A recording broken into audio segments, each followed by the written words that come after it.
जय श्री कृष्णा। मेरे प्यारे सनातनियों, आप सभी को मेरा प्रणाम। मैं नीलेश जोशी। आज मैं आपको बहुत चर्चित, जो आज की तारीख में इलेक्शन के बाद अगर कोई मुद्दा बहुत चर्चित है तो मेरे ख्याल से स्वामी रामदेव जी महाराज और पतंजलि प्रोडक्ट्स है। तो मैं आपको कुछ बातें बताने के लिए जा रहा हूं। पतंजलि प्रोडक्ट्स आई थी, उसके पहले भारत की मार्केट में किसका हिस्सा सबसे ज्यादा था, कौन लोग मार्केट, एमएनसी जो कंपनियां हैं बाहर की और भारत में कब्जा जमा के बैठी थी, वो कौन सी कंपनियां थी और कैसे वो भारत में कब्जा जमा के बैठी थी, भारत में कैसे वो काम करते थे। तो इसमें ये सब कंपनियों के पेट में दर्द होना एकदम बट नेचुरल है। क्यों बट नेचुरल है कि समझो मेरा व्यापार में मोनोपोली लेके मैं बैठा हूं और आप आके मेरे व्यापार में हिस्सा लेके जाते हो और बड़ा हिस्सा लेके जाते हो, तो मेरी तो प्रॉफिटेबिलिटी कम हो जाती है। मेरे पेट में दर्द होता है तो मैं क्या करूंगा, मैं कुछ भी तो हत्थंगड़े करूंगा। When it is a foreign company, American, Britishers company, सबसे बिजनेस के अंदर डर्टी माइंड वाले लोग हैं, सामने वाले को खलास कर देने वाले लोग हैं, तो ये लोग हैं। ठीक है, तो देखो, सबसे पहली कंपनी थी, बड़ी company, Hindustan Unilever limited, HUL के नाम से जानी जाती थी। उसकी प्रोडक्ट है भारत में बहुत पॉपुलर थी, पर्सनल केयर की, होम केयर की, फूड्स की, बहुत सी, हाँ, ऑलमोस्ट लाइक बड़ा हिस्सा था उसका मार्केट में। दूसरी कंपनी थी प्रोक्टर एंड गैम्बल, जो PNG के नाम से जानी जाती है। ठीक है, वो भी सेम है, जिलेट है, टाइड है, एरियल है, ऐसी बहुत सी प्रोडक्ट उनकी भी कंज्यूमर मार्केट में चलती थी और ऑलमोस्ट लाइक मोनोपोली की मजा लेते थे। उसके बाद है कोलगेट पाल्मोलिव।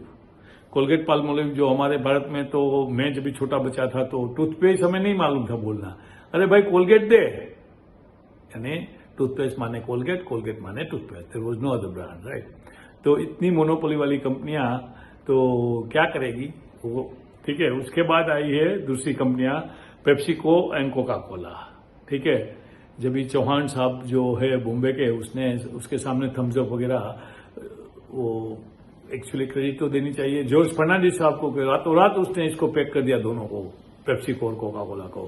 तो चौहान साहब लेके आए थम्स अप और माजा और दूसरी प्रोडक्ट। उसके पहले सोशियो था भारत की मार्केट में। एनीवे, ये सब कंपनियां मोनोपोली एंजॉय करती थी, तो स्वामी रामदेव जी लेके आए।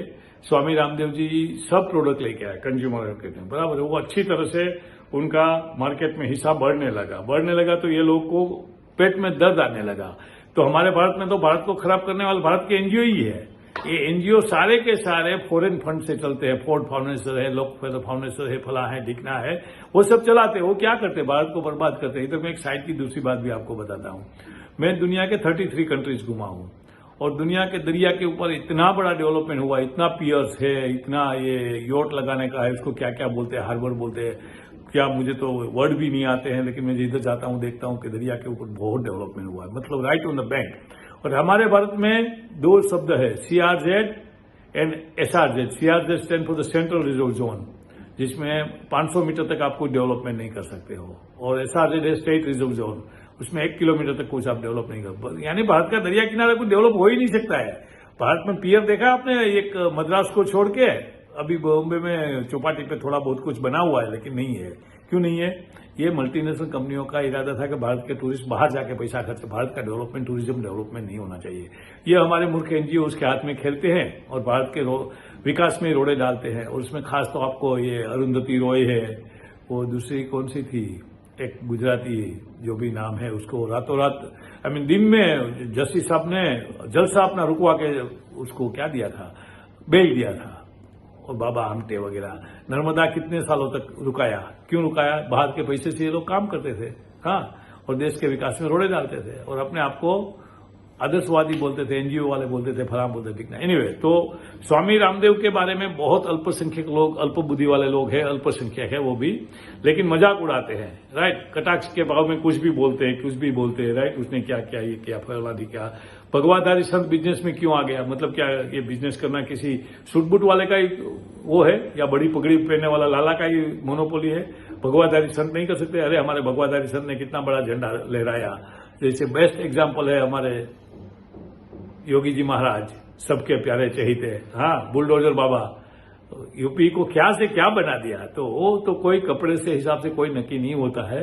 हाँ, संत महात्मा होते, भगवा पहनते, ठीक है, पहनने तो कोई बात नहीं। हाँ, तो उसने आउट ऑफ द बॉक्स जाके अच्छा सोच के, राइट, और थोड़े जो एमबीए के स्टूडेंट होते हैं वो वर्ड वगैरह यूज करते हैं, वो तो मैं नहीं करूंगा, लेकिन पैराडिगम है, शिफ्ट है, out of the box thinking है, ऑब्जेक्टिव है, टारगेट है, हाँ, वो सब, ये सब अंग्रेजी शब्दों को मार मचोड़ के स्वामी रामदेव ने पतंजलि को चालू किया। रामदेव का अभ्यास क्या है?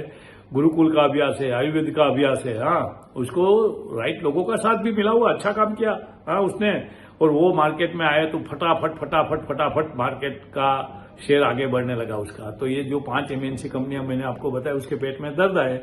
और हमारे भारत में तो क्या, बाहर के विदेशियों को जैसे कुल्हाड़ी होती है ना, तो खुद तो कुछ नहीं काटते जब तक उस पर लकड़ी का हाथा नहीं डाला जाता है, तो और वही लकड़ी का हाथा लकड़े को काटता है, ये कुल्हाड़ी का काम करता है, राइट।